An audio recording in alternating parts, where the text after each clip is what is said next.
where was, and how did God speak to you individually on why you decided to do it that way versus having it as kind of like maybe an incognito faith-driven brand? Mm-hmm. Well, that's a good question because it did go through a transition. So I would say for the first 8-ish years, it was just faith foundation and just embodiment Mm. and just pretty good with that and enjoying that. And there was just the Holy Spirit speaks to us at these pivotal moments in our life that drops us to our knees and we say, okay, I'm going to listen. And so Yeah. in the heart of the pandemic, that is when the Holy Spirit said, you need to put your faith out in the open now and your embodiment. Good job. That's awesome. But it is time to go boldly out and say, here are the non-negotiables and this is who I am. And I Yeah. hope you still love me now that I'm really coming out with this more openly. Yeah. And that, lost probably 8,000 followers on Instagram in a matter of 48 hours. Mm. But when the Holy Spirit calls us, we listen. Yeah. And ever since then, it's been wonderful. So it was both, right? It was Yeah, just kind of for sure. that, just very observation, embodiment, and then it was the no, I'm ready to be bold, and I feel called to do that now. Yeah. And then it doesn't feel difficult day to day, despite persecution at every Yeah. angle, because it was your time to. Yeah, and you're honoring what God is saying. Of course, we could have fear of man connected to the way in which we show up for our faith, or we're going to have fear of God.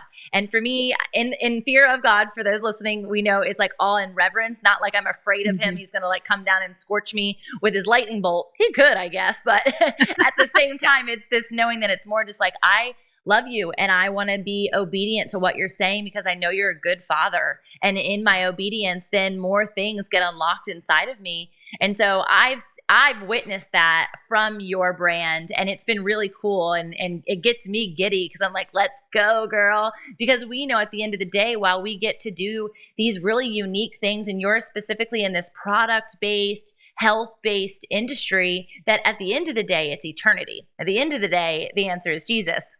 And so specifically in the health realm, I'll share some of the struggles that I've had associated to it is like vaccines. And, people I'm sure have a whole COVID vaccine, but I'm actually speaking to vaccines associated to my kiddos when I was growing, when they were getting bigger, and they still were being asked to have those annual vaccines. And I just didn't like that. I never took a flu shot. I never was somebody who was like prone to medicine per se. And there was this one particular time where this display that they're homeopathic doctors, but they were like advocating for my 4-year-old at the time to get vaccines. And I just felt so much tension inside of me. I knew I didn't want to. I told my husband before I walked in, I'm not doing this. And the pressure and the facts, quote unquote, that were shared to me, pictures that were shown to me of children, if this didn't happen, literally losing limbs because they weren't getting this vaccine.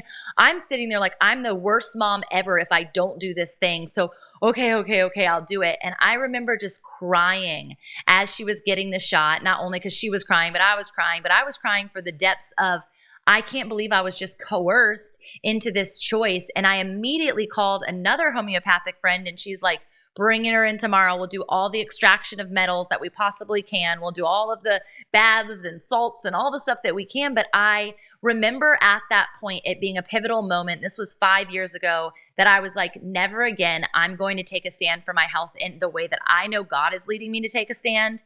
And so will you help, because you do so much for women, pre and postnatal, which is another area that we really connected in.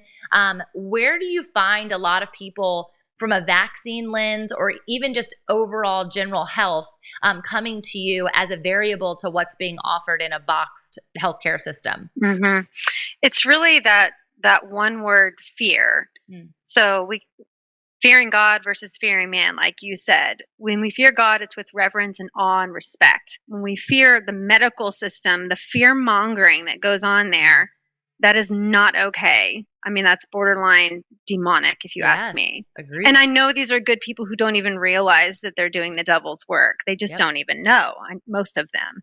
But so most people come in and say, I'm part of that fear-based system, and I know I don't want to be anymore, but I don't know what to do. Yeah. And I just need someone to help me understand which decisions are more dangerous, not dangerous? Like, am I putting my child at risk? Am I not putting can you help me just understand which is actually a serious thing and which one is just fear?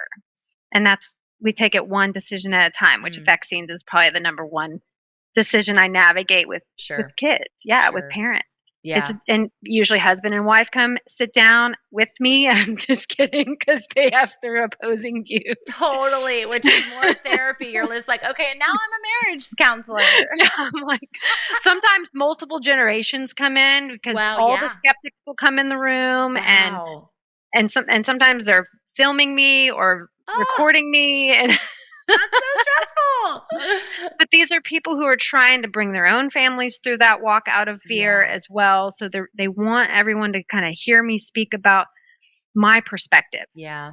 Yeah. And explaining ancestral health, explaining our wiring, explaining how God made us. And then we can walk into these appointments understanding the foundation of our body and our brain. And then when doctors fearmonger us, we can be like, no, that doesn't make sense. Yeah. Because I already know a lot about my body. Right. So you don't feel like, I felt so dumb in that moment and so unprepared to be a good mom.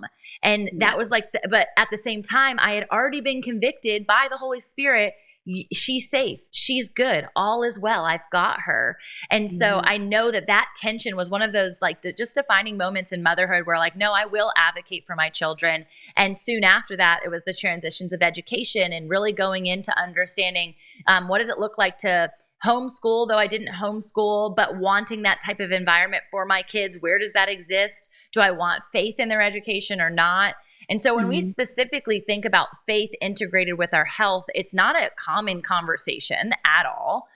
But yet, when someone is walking through something, what's the first thing that we do? I'll pray for you.